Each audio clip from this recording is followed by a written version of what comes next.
चलिए साथियों, हम लोग इस वीडियो के अंदर में वैसे टॉप 10 जीके जीएस के प्रश्न को लेंगे जो किसी न किसी एग्ज़ाम के अंदर में पूछा गया है। और ये प्रश्न हैंड रिटन नोट्स है। हैंड रिटन नोट्स जब अपनी तैयारी के दरमियान हम इस नोट्स को बनाए थे, इसी नोट्स को हम लोग इस वीडियो के अंदर कवर करेंगे। और ये प्रश्न किसी न किसी एग्ज़ाम में निश्चित रूप से पूछा गया है, तो वीडियो के अंदर शुरू से अंत तक जरूर बने रहिएगा। देखिए, प्रश्न में जो पहला ही प्रश्न है कि यूरोप में खेल के मैदान किस देश को कहते हैं। यूरोप में खेल के मैदान जो कहा जाता है वो स्विट्जरलैंड को कहा जाता है। तो ध्यान रखिएगा, यूरोप में खेल के मैदान किसको कहा जाता है? स्विट्जरलैंड को। उसी तरह अगर बात कर लें, यूरोप का मरीज किसे कहा जाता है? तुर्की को कहा जाता है। तुर्की की बात करें तो इसी तुर्की की राजधानी है अंकारा, इसको भी याद रखिएगा। तुर्की की राजधानी कहाँ पर है? अंकारा। झीलों का देश किसे कहा जाता है? तो वो फिनलैंड को झीलों का देश कहा जाता है। फिनलैंड की राजधानी हेलसिंकी है। हेलसिंकी फिनलैंड की राजधानी है। यूरोप का भारत जो कहा जाता है वो इटली को कहा जाता है। और इस इटली की जो राजधानी है वो रोम है। और रोम किस नदी के किनारे है? तो टाइबर नदी के किनारे है। तो ये भी, इसको भी ध्यान रखिएगा। किसानों का देश यह समुद्रों की रानी किसे कहा जाता है? फ्रांस को। और फ्रांस की जो राजधानी है वो पेरिस है। फ्रांस की राजधानी पेरिस, जो कि सीन नदी के किनारे स्थित है। फ्रांस की राजधानी पेरिस किस नदी के किनारे स्थित है? सीन नदी के किनारे। फ्रांस को ही लघु यूरोप के नाम से जानते हैं। इसके अलावा एक्स्ट्रा फैक्ट है, इटली की गंगा किस नदी को कहते हैं? तो वो पो नदी को कहते हैं इटली की गंगा। प्रायद्वीपों का भारत, प्रायद्वीप इसे यूरोप को कहा जाता है। प्रायद्वीपों का प्रायद्वीप किस महाद्वीप को कहा जाता है? तो वो यूरोप महाद्वीप को। इटली में सर्वाधिक अंगूर का उत्पादन होता है और जैतून का उत्पादक देश है। पूरे विश्व की बात करें तो पूरे विश्व में सर्वाधिक अंगूर का जो उत्पादन होता है, साथ में जैतून का जो उत्पादन होता है वो इटली देश में ही होता है। इटली की राजधानी कहाँ पर है? इटली की राजधानी है रोम, जो कि टाइबर नदी के किनारे स्थित है। वैसे आप लोगों से जो प्रश्न पूछा गया था, यूरोप में खेल के मैदान को किस देश को कहते, तो वो स्विट्जरलैंड को कहते हैं। अगला प्रश्न है, देव समाज के संस्थापक कौन थे? देव समाज के संस्थापक जो थे वो थे शिव नारायण अग्निहोत्री। देव समाज के संस्थापक थे शिव नारायण अग्निहोत्री।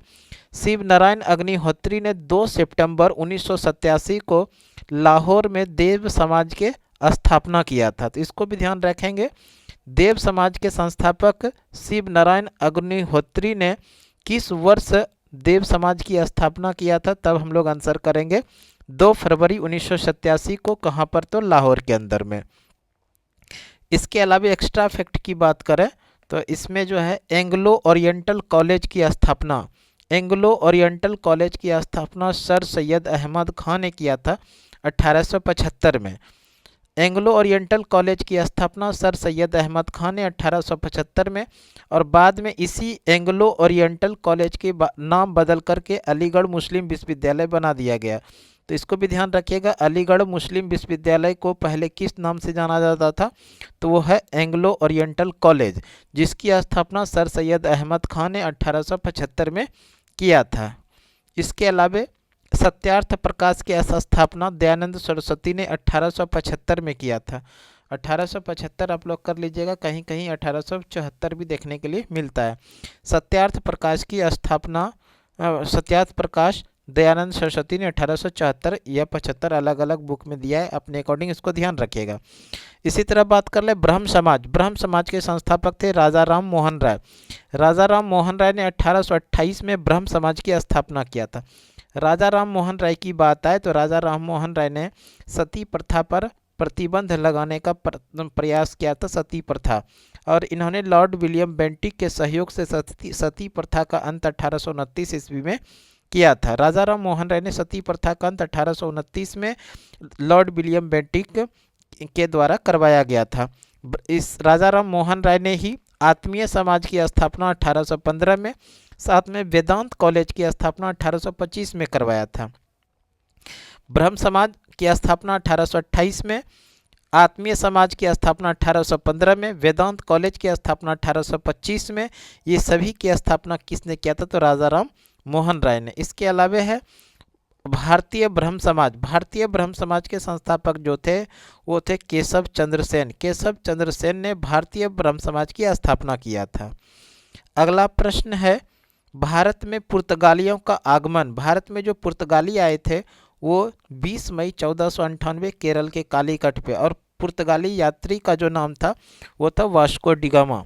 ध्यान रखिएगा, वास्को डी गामा ये भारत में पुर्तगाली यात्री के रूप में समुद्री मार्ग के रास्ते आए थे। 20 मई, कहीं पर 17 मई भी दिया है तो आप अपने अकॉर्डिंग ध्यान रखिएगा, 17 मई या 20 मई 1498 को केरल के कालीकट में आए थे। और जब ये वापस गए तो यहाँ के जो स्थानीय शासक थे, स्थानीय राजा थे जमोरिन, जमोरिन ने इनको भव्य स्वागत किया और जाते समय इन्होंने मसाले दिए थे, और उस मसाले को अपने देश में ले जाकर वास्को डी गामा जब बेचे थे इनको 60 गुना मुनाफा हुआ था। इसी क्रम में तब से जाकर के पुर्तगालियों का भारत में आना शुरू हुआ, और इसी क्रम में प्रथम पुर्तगाली वायसराय के रूप में जो भारत में आए वो आए फ्रांसिस्को द अल्मेडा। ध्यान रखिएगा, प्रथम पुर्तगाली वायसराय जो भारत आए थे उनका नाम था फ्रांसिस्को द अल्मेडा, जो 1505 ईस्वी में भारत आए थे। पुर्तगालियों का वास्तविक संस्थापक जो माना जाता है वो माना जाता है अल्फांसो द अल्बुकर्क को, जो 1509 ईस्वी में वो आए थे। अल्फांसो द अल्बुकर्क ने जो आए थे पुर्तगाली, वो गोवा के जो स्थानीय, गोवा के बीजापुर के स्थानीय शासक जो था आदिल शाह, इस आदिल शाह को इन्होंने पराजित करके गोवा पर अधिकार कर लिया था, और 1510 ईस्वी में बीजापुर के स्थानीय शासक जो थे आदिल शाह को पराजित किया था और गोवा पर अधिकार कर लिया था। तो इस तरह से भारत में सर्वाधिक, यानी कि गोवा पर सर्वाधिक दिनों तक शासन करने वाले पुर्तगाली ही थे। लगभग 450 वर्षों तक उन्होंने गोवा पर अधिकार किया। 1510 ईस्वी में गोवा पर पुर्तगालियों ने अधिकार किया और 1961 ईस्वी में इसको गोवा को छोड़कर वो वापस गए थे। इसी पुर्तगालियों ने प्रथम फैक्ट्री को स्थापित किया था कोचीन में। तो ध्यान रखिएगा, पुर्तगालियों ने प्रथम फैक्ट्री जो स्थापित किया था वो कहाँ पर, कोचीन में। प्रिंटिंग प्रेस, आलू, तंबाकू, ये सभी का देन है भारत में। किनके द्वारा ये लाया गया, तो वो पुर्तगालियों के द्वारा ही लाया गया। भारत में प्रिंटिंग प्रेस, आलू, तंबाकू, ये सभी चीज़ किसके द्वारा शुरू किया गया है, पुर्तगालियों के द्वारा ही। आगे और भी प्रश्न है। उसके बाद भारत में पुर्तगाली आए, पुर्तगाली के बाद अंग्रेज आए, अंग्रेज के बाद डच आए, डच के बाद डेनिश आए, डेनिश के बाद फ्रांसीसी आए, फ्रांसीसी के बाद स्वीडिश आए। तो इनके लिए एक शॉर्ट ट्रिक आप लोग ध्यान रखिएगा, भारत में विदेशी कंपनी का जो आगमन हुआ किस क्रम से हुआ था। तो सबसे पहले आने वाले पुर्तगाली थे, पुर्तगाली के बाद जो आए वो अंग्रेज आए, अंग्रेज के बाद डच आए, डच के बाद डेनिश आए, डेनिश के बाद फ्रांसीसी आए, और सबसे बाद में आए स्वीडिश। तो इसको जो आप लोग याद करने के लिए एक शॉर्ट ट्रिक याद रखिएगा, शॉर्ट ट्रिक है पुत्र अडा डैड फंसा। क्या शॉर्ट ट्रिक है, पुत्र अडा डैड फंसा। ये पुत्र से हो जाएगा पुर्तगाली, इस ओ से हो जाएगा अंग्रेज, इस डो से हो जाएगा डच, ये डैड से हो जाएगा डेनिश, और फ से हो जाएगा फ्रांसीसी, और ये सौ से हो जाएगा स्वीडिश। इस तरह से आप लोग ध्यान रखिएगा, पुत्र अडा डैड फंसा।